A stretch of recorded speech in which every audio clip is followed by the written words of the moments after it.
सोयर के सेप्टाइल ने कॉम्बैट में एस के ग्रेनिंजा को मैच कर रखा है और रिफ्लेक्स इतने कमाल के हैं कि ग्रेनिंजा की स्पीड को आउटस्पीड होने के बाद भी ये ब्लाइंड स्पॉट से भी डोज कर सकता है। ये इसमें काफी लाजवाब पोकेमोन है, लेकिन इसका मुकाबला कोई अरे गए पोकेमोन से नहीं बल्कि एस के सेप्टाइल से होने वाला है।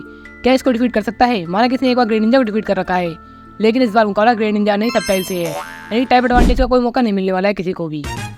तो हेलो गाइस, आपका स्वागत है पोकेमॉन जी की एक और नई वीडियो में। आज की वीडियो में हम बात करने वाले हैं एस का सेप्टाइल के ग्रेनिंजा को हरा सकता है, सोयर का सेप्टाइल एस के सेप्टाइल को हरा सकता है, जिसको हम कंपेयर करेंगे उनके स्किल्स, पावर, फीट्स, मूवसेट और अपोनेंट के बेसिस पे। इसमें मैंने कोई भी ऐसा पॉइंट ऐड नहीं किया है जिससे कि एक बायस पोकेमॉन जीत सकता है, लेकिन फिर भी अगर आपको लगता है कि मैं बायस हो रहा हूँ अपने पोकेमॉन के लिए, तो आप कमेंट करके बता सकते हैं कि मैं कहाँ पर गलत हूँ। और अगर आपका कमेंट वैल्यूएबल रहा तो उसका रिप्लाई मैं जरूर करूँगा नेक्स्ट वीडियो में। और इतना नहीं, इस वीडियो में मैं उसको पिन भी कर दूंगा जिससे बाकी सब ऑडियंस भी दिख सके। तो चलिए वीडियो का टाइम ज़्यादा ना लेते हुए वीडियो को स्टार्ट करते हैं। तो पहली बात करते हैं सोयर के सेप्टाइल की, जिसने ग्रेनिंजा को हैंड टू हैंड कॉम्बैट में मैच कर रखा है। ब्लाइंड स्पॉट होने के बाद भी उसे डोज कर रखा है और काफी जल्दी ग्रो करने के टैलेंट की वजह से इसने ग्रेनिंजा को सेकंड टाइम में हरा के इसका रिकॉर्ड तोड़ दिया था, जो फ्रैगेडियर से चलते आ रहा था, जो था अनडिफीटेबल का, यानी कि ग्रेनिंजा इससे पहले कभी नहीं आ रहा था। लेकिन सोयर के सेप्टाइल ने उसे डिफीट करके ये बता दिया कि ग्रेनिंजा को भी काफी कुछ सीखना है। वैसे कारण कुछ और भी था कि वो मास्टर नहीं कर पाया था बॉन्ड फिनोमेना को, जिसकी वजह से वो हार जाता है। लेकिन सच तो यही था कि इसने ग्रेनिंजा को बेस फॉर्म में सरपास कर दिया था।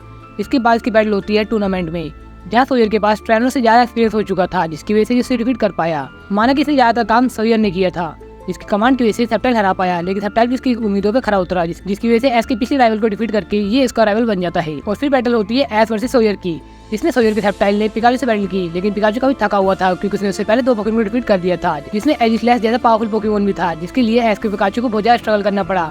लेकिन उसके बाद भी पिकाचू ने काफी अच्छी कोशिश की, लेकिन इसको एक बार भी हिट नहीं कर पाया, मुझे इजीली हार जाता है। फिर आता है ग्रेनिंजा, जिसके काउंटर करने के बाद इन दोनों के पास लग चुका था कि इन दोनों की पावर लगभग सेम हो चुकी है। इसका मतलब ये है कि इन्हें बैटल को एक लेवल अप लेके आना पड़ेगा। फिर बैटल होती है bond evolution versus mega evolution की, जिसमें ग्रेनिंजा एट द एंड करके इसे हरा ही देता है। जहाँ सोयर के सेप्टाइल ने एस के ग्रेनिंजा को 95% मैच कर लिया था, यानी कि एक गलती भी अगर हो जाती ग्रेनिंजा से तो विनर चेंज हो सकता था। तो चलिए देखते हैं सोयर के सेप्टाइल ने कौन कौन से मूव परफॉर्म किए हैं, जिसमें सबसे पहले आता है bullet seed, leaf blade, leaf storm, dragon pulse, dragon claw और फ्रेंजी प्लांट। तो उसके मूव सेट में ज्यादा वैरायटी तो नहीं है, लेकिन बहुत ज्यादा पावरफुल मूव है जो किसी भी पोकेमॉन को डिफीट करने दम रखते हैं। लेकिन जो पोकेमॉन ग्रास टाइप से रेजिस्ट होंगे उनके लिए ज्यादा इफेक्टिव नहीं होने वाले हैं, लेकिन इसने पूरी तैयारी सिर्फ ग्रेनिंजा के लिए की गई थी, तो ये एकदम परफेक्ट मूव है। और ये मेगा एवोल्यूशन के कैपेबल है और इसे कालोस रीजन का एक्सपीरियंस है, और इसने डिफीट किए हैं ट्रेनो के राइचू और ब्लास्टोइस को और एस के पिकाचू और ग्रेनिंजा को, और ये सिर्फ हारा है सिर्फ ग्रेनिंजा से, जो एक लेजेंड के बराबर ही है। अब बात करते हैं एस के सेप्टाइल की, जिसकी सबसे पहली बैटल हुई थी स्पेंसर के सिफ्ट्री के खिलाफ, जहाँ वो काफी स्किलफुल और एक्सपीरियंस पोकेमॉन था, उसे काफी ज्यादा दूरी बना के रख रहा था, जहाँ ये काफी बड़ा थ्रेट बन चुका था वही दूरी की वजह से। लेकिन इसने अपनी स्पीड से उसे सरपास करते हुए उसके पास पहुंच के उसे डिफीट कर दिया। इस बैटल की थकावट को दूर करने के लिए ऐसे से स्विच कर लिया, एंड फाइनली दोबारा इसका मुकाबला होता क्लेडोल से, जहाँ इसकी पहली बैटल में इसकी स्पीड की जरूरत पड़ी थी, वहीं इसकी सेकंड बैटल में इसे डिफेंस की जरूरत पड़ी। जिन दोनों चैलेंज को इसने बखूबी निभाया और सरपास करके फ्रंटियर ब्रेन को डिफीट कर दिया। ये ग्लाइडिंग और क्लाइंबिंग में काफी माहिर है और ये काफी वाइल्डली एक्सपीरियंस रखता है, जिसकी वजह से इसे जंगल में कभी लड़ने में कोई दिक्कत नहीं आती। फिर ये बैटल करता है ब्रैंडन के पोकेमॉन रेजिरोक से, जो एक लेजेंडरी पोकेमॉन है, लेकिन एस डार्क एनर्जी के कंट्रोल में था, जिसकी वजह से ये फुल पोटेंशियल ना दिखा के वहाँ ये हार जाता है। फिर ये सिनो रीजन में दोबारा रिटर्न करता है, जहाँ टोबियस के डार्कराय को डिफीट करके ये बताया जाता है कि ये कमजोर पोकेमॉन बिल्कुल नहीं है। टोबियस को इसकी पावर का अंदाजा हो गया था, जिसकी वजह से उसका सेकंड पोकेमॉन लैटियोस होता है, जो गीगा इम्पैक्ट जैसे पावरफुल मूव से उसे डिफीट कर देता है। तो बात करें इसके मूव सेट की, तो इसे परफॉर्म किए हैं pond, quick attack, leaf blade, blood seed, solar beam, agility, leaf storm, और ये अपनी ओवरग्रो एबिलिटी को एक्टिवेट करने के कैपेबल है। इसके पास एक्सपीरियंस है होइनो बैटल फ्रंटियर का, और इसने डिफीट किए हैं स्पेंसर के 2 पोकेमॉन को और टोबियस के डार्कराय को, और ये हारा है सिर्फ 2 लेजेंडरी पोकेमॉन से। तो आपको इन दोनों के बारे में काफी कुछ पता लग गया होगा, तो चलिए कंपेयर करते हैं।